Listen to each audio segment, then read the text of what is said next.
రాష్ట్రం పూర్తిగా విధ్వంసం పాలైంది. మళ్ళీ ఎన్డీఏ వస్తాని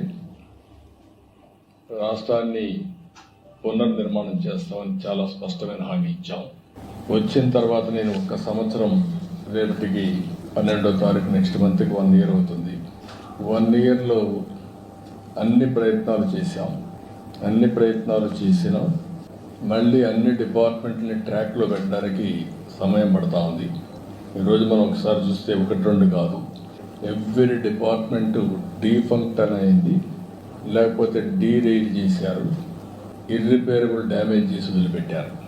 ఎక్కడ కూడా నేను ఎప్పుడు చూడలేదు. 4th టైం సీఎం చాలాసార్లు నేను చెప్పాను, ఎప్పుడు చూడనటువంటి విధ్వంసం జరిగింది. అయితే వేరే మార్గం లేదు, దీన్ని మళ్ళీ ట్రాక్ మీద పెట్టి రీబిల్డ్ చేయడం తప్ప వేరే మార్గం లేదు. దానికోసమే ఫైనాన్షియల్గా అయితే ఏమాత్రం కూడా వెసులుబాటు లేనితనాన్ని తెచ్చారు.